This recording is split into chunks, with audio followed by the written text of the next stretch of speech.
Hi, I'm James Fillerup. I decided to do a zero drop moccasin for my personal project.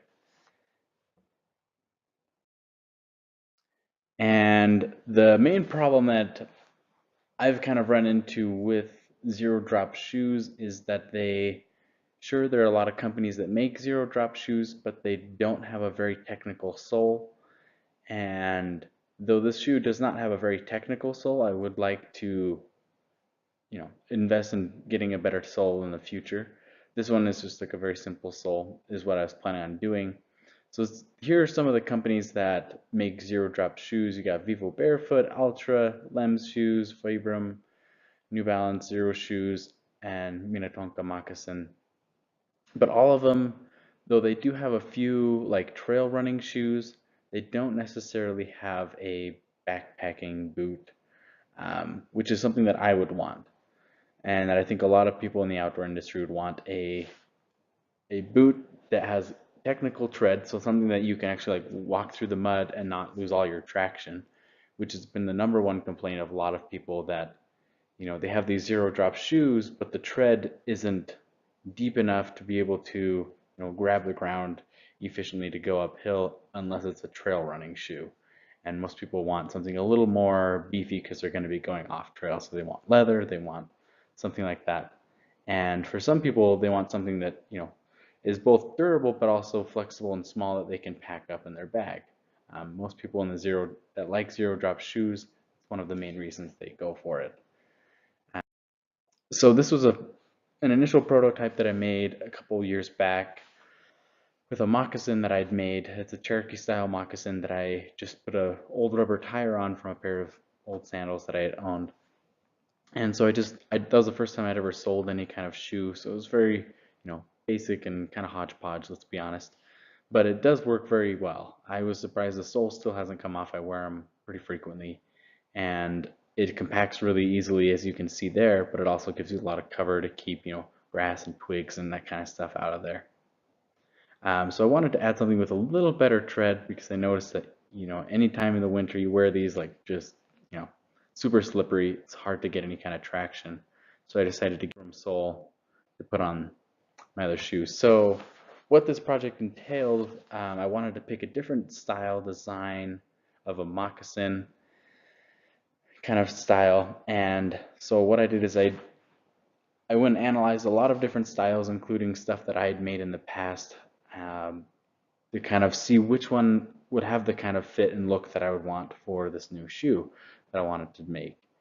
And so after that, I started doing some prototypes and doing like a low fidelity prototype with duct tape and a sock. So I just put a sock on and just duct tape stuff and then cut it and then put more duct tape on to kind of see how I'd like it to function and look.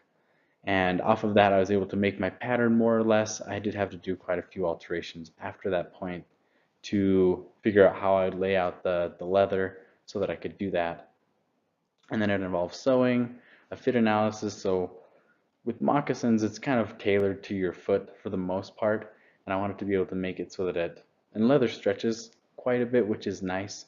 That way your moccasin will kind of naturally form to your foot.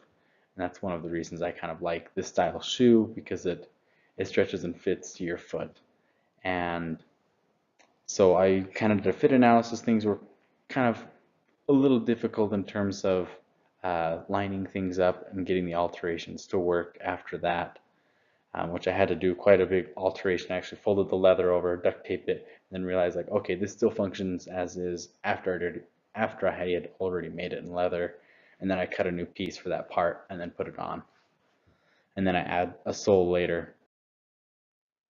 So the valuations, I anticipated that there would be setbacks, and that these setbacks would usually involve, because this is a prototype, this is brand new, I didn't even have anything to go off of. And I also did a couple other prototypes in the process. I think grand total I made, what was it, 4 moccasins, and I made just one pair.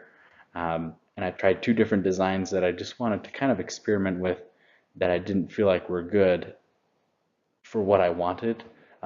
Kind of a more high top type style moccasin, like mid ankle. Um, so that way you could, keep a lot of the twigs and stuff out while you're hiking in it. And so the one that I stuck with and decided to actually sole and finish the whole project out on was this Taos design. It has a Vibram sole, which is a little difficult to see, especially because the recording is right there. But you can kind of see that it's rolled up. It's kind of hard to see because the camera uh, is right there. But you can roll it up and it's about this big, all rolled up. It just can fit in your hand, and then you can just pack those in your suitcase. Uh, and it can be worn in two different styles, which I really liked because it completely changes the look of it uh, on each style, and it almost doesn't even look like it's the same shoe. So as you can kind of see in the top right, there is the kind of the high top version, which is the more traditional, typical style, Taos look, uh, with like the concho and everything coming off of the side.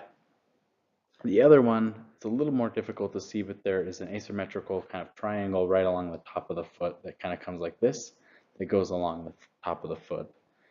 And it looks really, really neat. And a lot of people that have seen me wear these shoes around have really liked it when I've worn them like that. Um, and it's nice because they're low top, so it's like they're super easy to tie. There's only one thing you need to tie. You just tie your basic knot. And they're really light and flexible, so they do accomplish the goal that I was going for. And then maybe in the future, as I become better at kind of working out the kinks on this prototype, I'd like to put like an actual real deep tread on it that I could actually take hiking and backpacking. Because this is a great shoe, and then get some like good high quality waterproof leather. But as for like a low fidelity prototype, I think this is a really good start. So this was my personal project for that.